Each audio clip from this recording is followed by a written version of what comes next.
Welcome back, y'all. You know why we're here.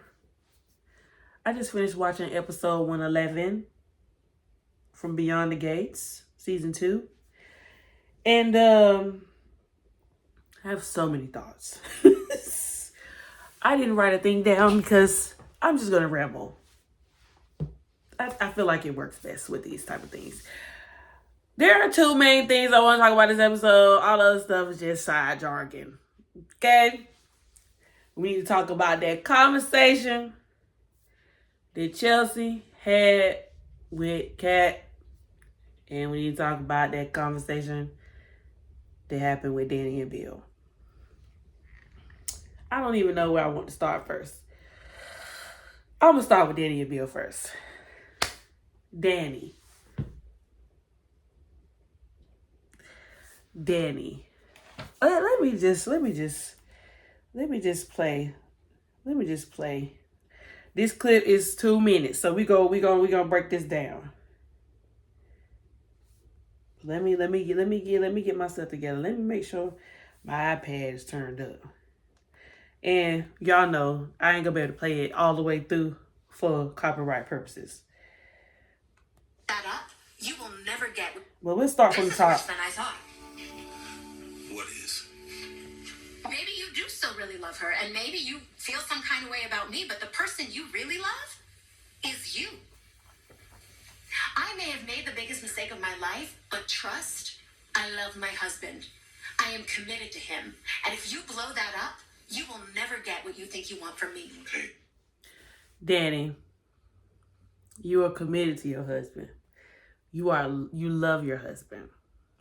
Ma'am, you was on the elevator hunching on your ex-husband, girl. And to me, first of all, this conversation with Bill, she didn't need one. There should be no further conversations. Because if you have to go through all of this just to make sure your ex-husband ain't spilling your tea, you need to go and spill your own tea. There was a time where I heard someone say that nobody can spill your own tea better than you. Go ahead and spill your own tea, Danny. Confess to Andre what happened. I'm sure that Andre would be, I ain't gonna say he would be more to understanding, but he would be a listening ear and not as judgmental. Because for the simple fact of everything that was going down, but I don't know, he was looking for you though. So that's the other thing. Like, it's the guilt is eating her up. It's overtaking her to the point where she has to come and face Bill. But honestly, Danny don't owe Bill another thing else. She is already giving him too much leeway post his marriage. What do you think I want? Me crying and begging for you. Duly noted. I'm not done. We're the only two people who know about this. So That's a lie, Danny. You and Bill are not the only two people knowing about this because you called Vanessa. And the fact that you think Vanessa not gonna spill your tea is crazy because I don't trust Vanessa as far as I could throw her. I don't. if Andre somehow finds out, I'll know it's you. And that will be the cruelest thing you have ever done. I will never forgive you. There will be no more playing nice in front of the girls. You ain't have to play nice in front of the girls. No way, Danny, because them girls are grown. One is married with a whole husband and one is about to be married to her fiance. What you need to play nice for? They don't expect you to play nice. They're actually shocked when you do so. They expect you to give him wrath every time because wrath is what he deserves. He don't even deserve this whole talking to that you give him, girl. Any shred of peace will be gone. You'll be dead to me. Okay, geez, Danny, I get it, all right? I need to hear you say it.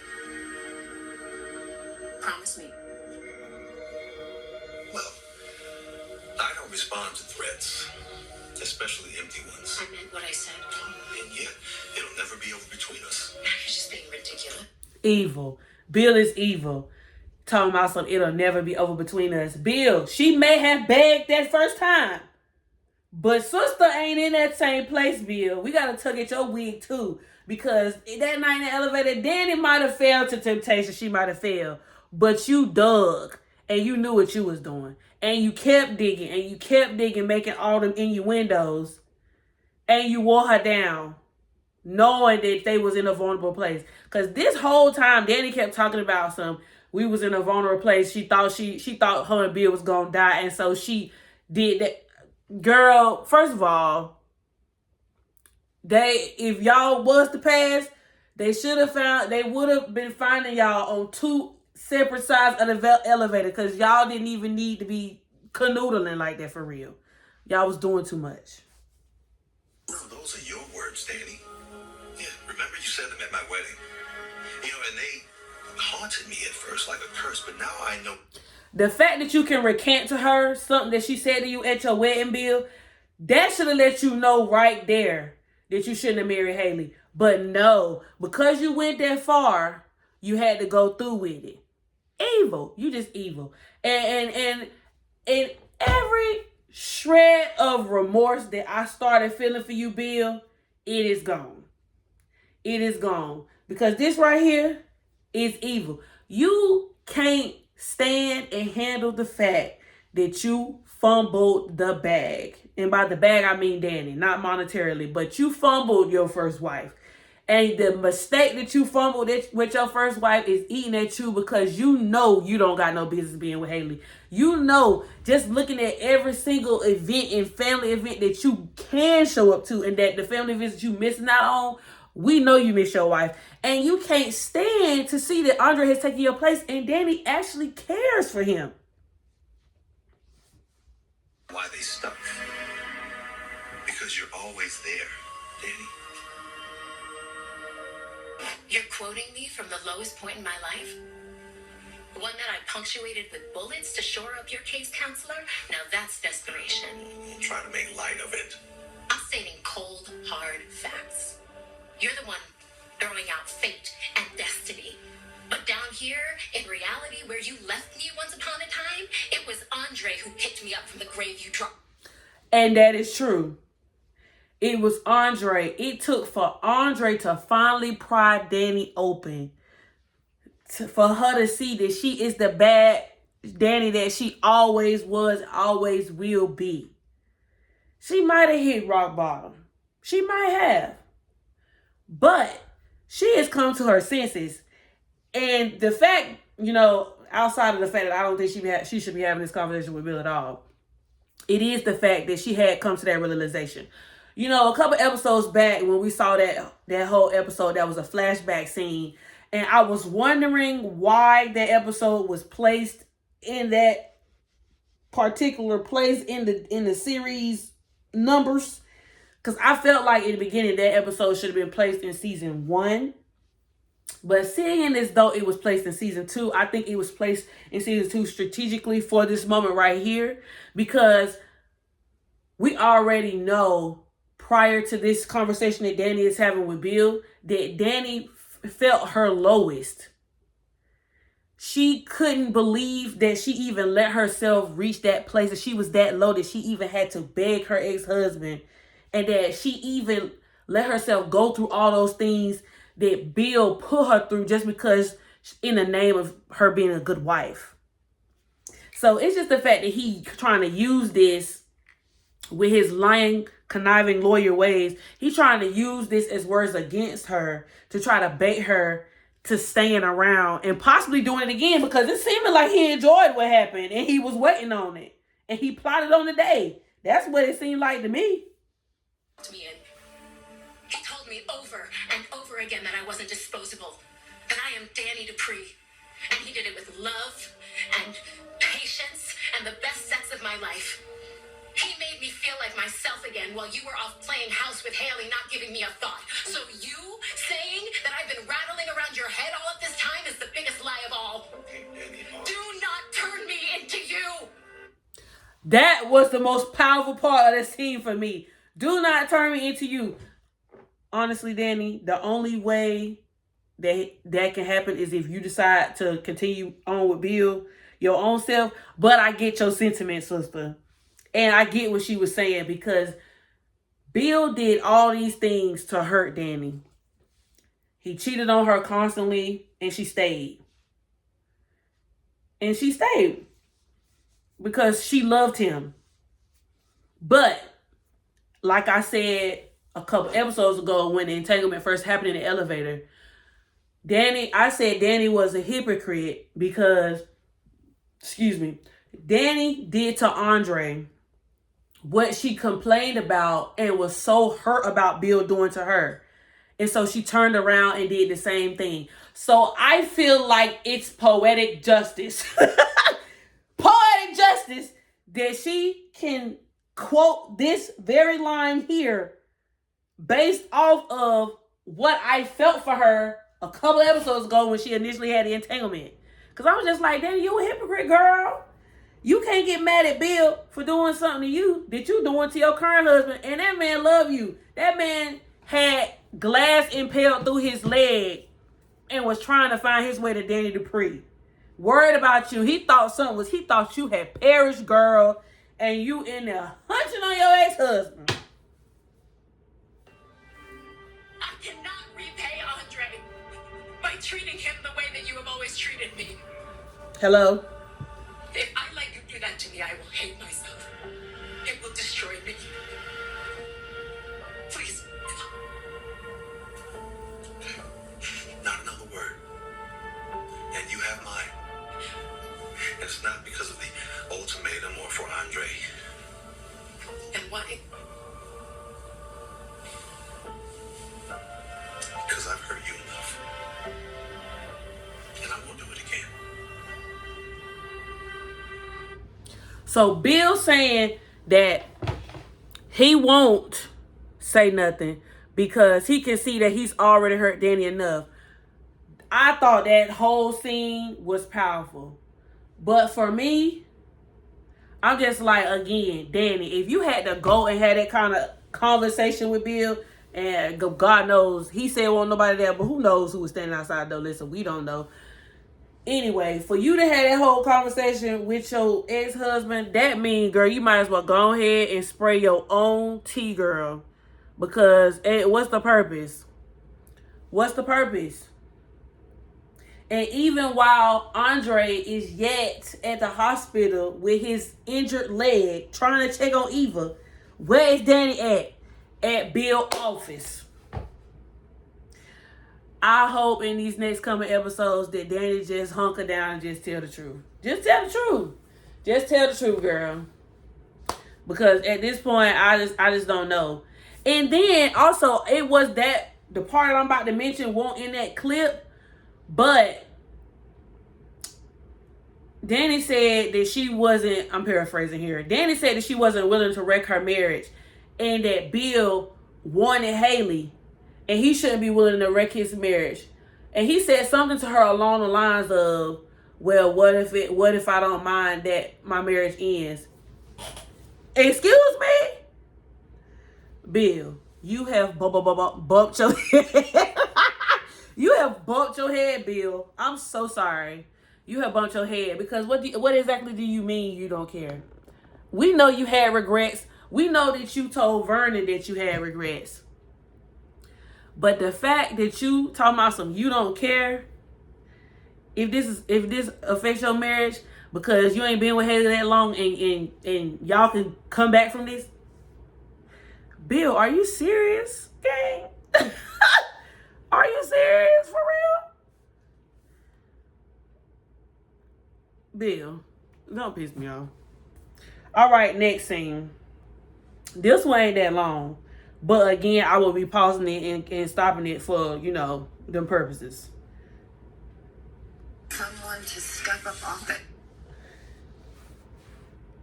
I'm putting this dress in the trash. Do not blame the couture on the tornado. If you get tested, one blood type, but you wouldn't even hesitate. I'm guessing the rest of the family just lined up and gave blood. So what happened here is Kat has contacted Chelsea and Chelsea has met Kat down to the Orphan Jeans. Chelsea bought Kat some clothes And so basically, you know, I guess Kat is trying to basically get Chelsea to pick her mind about what she's feeling, because she don't know exactly what she wants to do. She's conflicted. And so come to find out, there are other members in the family who's heard about Eva's condition, and they are all getting tested. There was also a clip, not in this one that I'm playing, but there was also a clip where Carlton got off the elevator and he ran into Ted and he asked Ted how everything was going, what was the status of Eva. And he even said that people at the clinic found out and they were getting tested to see if they were a match for Eva. Yeah, but we're not you. And I promise I'm not sitting here judging. You did when it was the BRCA test. Well, that's because I felt... Okay, I'm glad she brought up the BRCA test, because that's what I think I've been saying the last 2 episodes. What is the backstory on why exactly Kat is nervous about getting tested? We, the audience, haven't gotten any prior information about any hesitancies or uncomfortabilities or, you know, any nervousness, any doubt, worry, fear, concern about Kat having any kind of medical issues or anything. That was not presented to us until we found out that Anita had the BRCA gene and that it is able to be passed down. So it was just, again, poetic justice that, you know, Kat brought that back up, because when the whole BRCA gene thing did happen, Chelsea was the number one person who was mad at Kat because she wanted Kat to get tested, but Kat refused to get tested. And Chelsea was like, she didn't want Kat in this world knowing that something, not unknowingly having something in her body to get that could ultimately be the reason of her demise, because she loves her so much. But she said she wasn't going to judge her this time because, you know, of last time. want you in the world forever. Yeah. But with this Eva situation, it isn't some far-off possibility. You know, since we were kids, you were grossed out by some of the plastic surgery your dad did. So this, you'd be freaked regardless.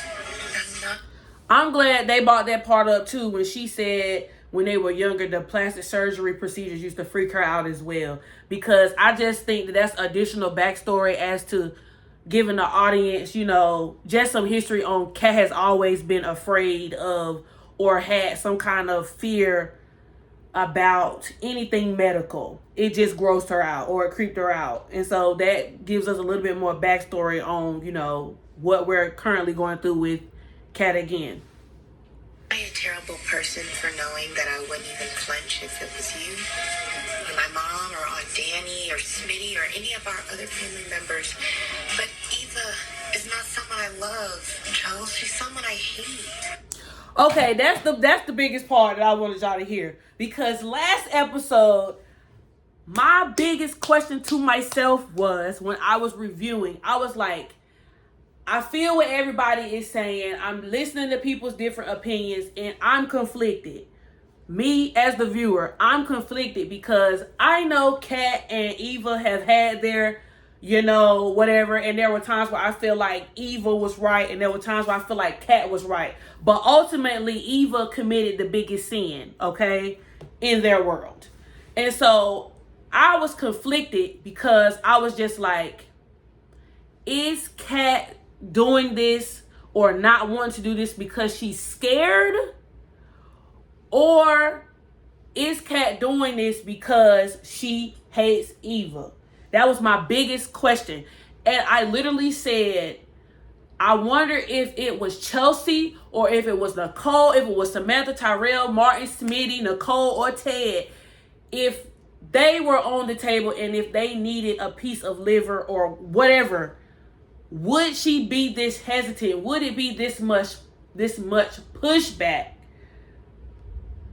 And I couldn't answer the question in good faith because I'm just like, okay, well, you know, maybe she's scared, maybe she's afraid. You know, some people are just deathly afraid of getting cut on. And I'm just like, well, maybe she would. Maybe she would weigh all her options the same way she doing with Eva. But again, poetic justice. She came right out her mouth and said, if it was y'all, I wouldn't even flinch. So this then gives me the clarity that I need as a viewer, because I'm just like, okay, she's hesitating strictly because this is Eva. And that also can kind of give me the forward thinking to even say, if her and Eva were in a different place, like if her and Eva met on different circumstances, like for example, if Eva, if Kat found out that Eva was Ted's daughter and none of that stuff that Kat did occurred, and if Eva needed something, Kat may be more inclined to even help Eva out then. But later on in the episode, Chelsea was like, oh, well, I'm going to take you to the person you need to talk to that's going to help you make this decision. Somebody that can talk to you and give you a clear understanding, someone who's not going to judge you. And Chelsea took her to her mom's house. Nicole took her to Nicole's house. And so when she got there, first of all, unbeknownst to us, and I didn't think about it, honestly. I didn't think nothing about Nicole not knowing. I just assumed Nicole knew. But because she was a doctor and, you know, the doctors talk and they was all helping each other that night, I didn't think nothing of it. But unbeknownst to me, Nicole didn't know anything about Ted being at the hospital all night or anything like that. And so it was just, you know, Carlton calling her. I'm just thinking like, okay, well, Carlton had been trying to call Naomi a couple days ago. Maybe Carlton's calling Nicole just to like give her a heads up because it's her family and he's looking out for her. But no, Carlton was really calling Nicole to come to the hospital to see what's going on with Eva because Ted been here all night. You know what I mean? And so when Chelsea and Kat finally got to Nicole's house, Nicole, the first thing Nicole was like, if I knew you was dealing with this, I would have came to be with you sooner.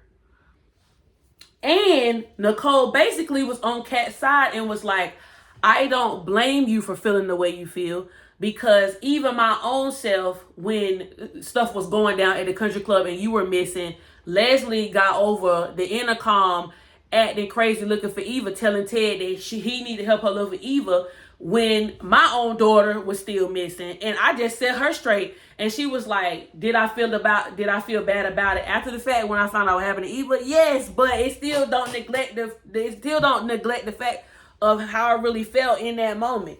And so I was glad that Kat kind of had support. Now, I'm still conflicted because it also came up, which there was a clip floating around Twitter where I think the moment happened where basically I think Eva was going to leave Kat alone, but Ted told Eva to reach out to Kat and basically try to like be nice to her and tell her that she's sorry about Anita or whatever like that. And so Kat was just like, girl, I don't need you in my family business. Don't ever come to me talking to my family business or whatever like that.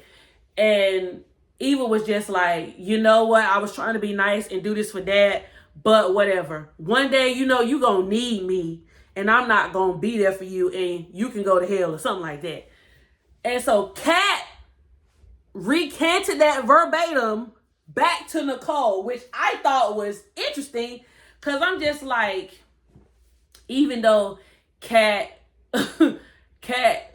is mad at Eva and she don't like her, she still don't want no ill will. She don't want nothing to happen to Eva. And mind you, the clock is ticking. Eva is transitioning to her heavenly home. And so Kat is forced to try to make a decision under pressure. She even said something to Chelsea along the lines of, if, you know, there's some kind of hospital rule that if a person is under duress, they are not, or they can't give, or the hospital can no longer take whatever they need because they agree under duress. And so it was just the fact to me that Nicole was there for Kat, and Nicole eased her feelings, because she was like, this is not something that you should be going through alone. This is not a decision that I would want you to make alone. I wish I was there for you sooner, as soon as you found out. I thought that was cool, because a lot of my other Beyond the Gates cousins thought that Nicole had been taking Eva's side for a long time and not really having Kat's back. Or a lot of people felt like nobody in the family had Kat's back.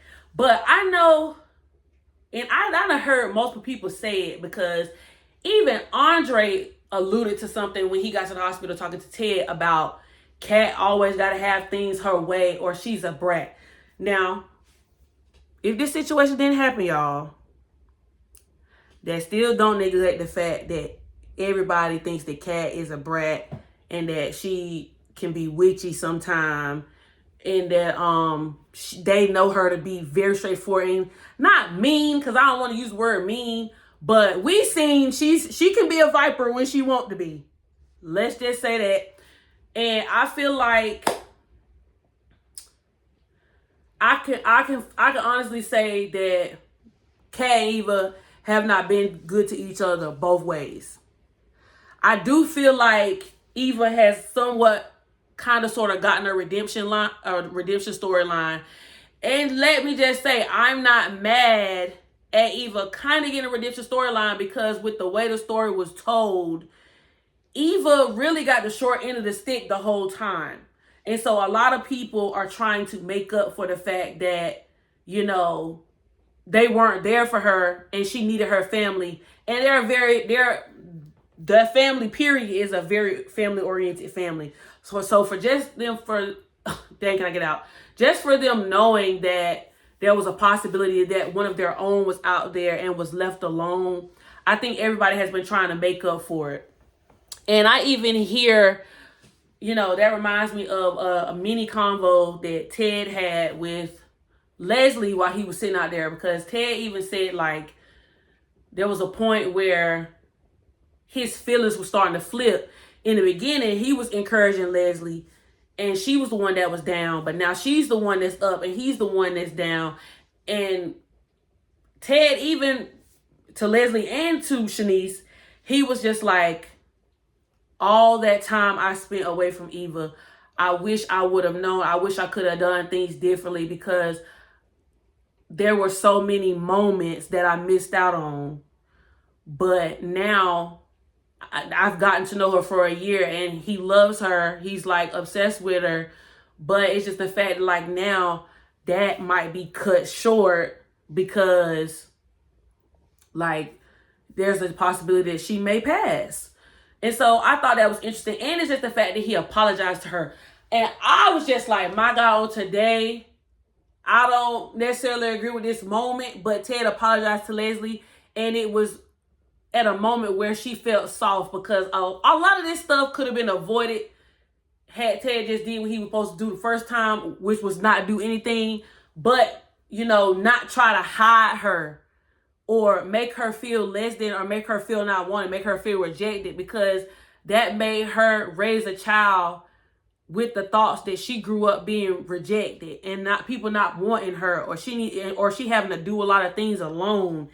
And so Ted was beating himself up, because he even told Shanice, he was just like, I can't even remember if my daughter was to die. I can't even remember the last thing that we even said to each other. Like, you know, he was just spinning, and he was getting very emotional. And I hate that, you know, he did have to have a conversation with Kat, because there was a time, well, in yesterday's episode, where he was just like, Kat was like, will you forgive me if I don't do it? And that kind of, you know, made Kat feel guilty, because she was just like, dang, if I don't do this because my daddy need me to do it, he may never feel the same toward me again. He might actually feel less for me. Like, he might, like, not, disown me, but he will just be very disappointed in me, because then I would be the sister that made it, and then I would be the reason why my sister passed. You know what I mean? Even Andre said something to the effect of, you know, it's just the fact that your daughter, which you know, Kat has to split with you is now dangling, you know, in the air, and she needs her. But at the same time, I still understand Kat. Like, I still understand Kat. I still understand the fact that, you know, she don't want to do it. She don't want to be a match. She don't want to even find out if she is a match because she don't want to feel guilty about not getting surgery, because just because she a match don't mean she's going to get cut on. And, you know, that's valid. But at the same time, Kat, just like that conversation she had with Nicole, she feels like if the shoe was on the other foot, Eva wouldn't do that for her. And that's where I kind of disagree, because I feel like if the shoe was on the other foot, regardless of what Eva said, because of how Eva is and, you know, just what Eva has been going through, like, this past year, I feel like regardless, I feel like Eva would have put all that to the side, and she would have, because, you know, it's a lot of, because Chelsea even said it. She was just like, it's a lot of people that, you know, Eva is important to.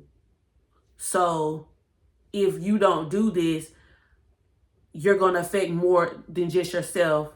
And she was just like, I don't think you would be able to live with yourself every day knowing that you could have made a change and you didn't do it. And I feel like it would be the same way for Eva, except I don't think it would have took this much convincing for Eva. And that's just my personal thought. I just don't feel like it would have taken this much convincing for Eva. Now, because this is TV, this is soap opera, Kat gonna get cut on. But I'm hoping that, you know, miraculously they find another donor, because I don't want Kat to do it, because Kat don't want to do it. And I feel like if Kat goes through with it and she saves Eva, I feel like Kat may have some resentment toward herself, because she might have felt like, to the point where she was pressured to the point where she went against herself and what she really wanted just to make other people happy. And I don't feel like she should have to experience that either. So like I said from the beginning, I understand all sides. Now, it's a big decision to make. And, you know, Leslie was standing there thanking Jesus that Kat was there to get tested. And I was just like, Leslie, she probably the last person Kat want to see jumping for joy that she get tested after all the matter of fact, leave the room. I don't even want to see your face. You know what I mean? Like, girl, no. And then it's just the fact that, you know, earlier in the episode, Leslie was just like, where Kat at? She probably hiding anyway. She was just like, and if I could find and get my hands on her, Eva wouldn't need a living donor to donate. And I was just like, hold on, sister, 1 second. You cannot be talking junk about the person you need right now. Humble thyself. Humble thyself. Girl, Eva is not conscious, and you need this girl to come through for your daughter. So you best be saying something positive and kissing that girl's feet, washing her feet, hand and foot, waiting on her. Would you like more grapes? Yes, like because your daughter need her at this moment. But, you know what I mean? It's just, I don't know. I just hope that after Kat, because like I said, this is TV, and I'm sure Kat gonna get cut on.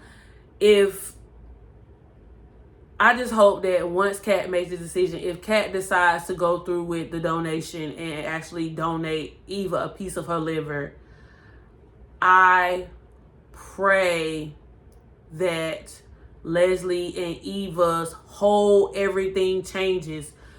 Everybody need to sit down and apologize. Apologize to Kat. Apologize to Martin. Apologize to Anita and Vernon. Everybody get an apology. And matter of fact, you need to move out the neighborhood, because you done wreaked havoc across the street building that she shed or whatever you said that you was building. You need to end that and move somewhere else. Keep your distance away from them and don't say nothing else. Because you get nothing else. You've already gotten a hefty inheritance from Anita. And then your daughter has gotten a piece of liver from Kat. You better not cause no more ruckus. I'm not even playing. No more.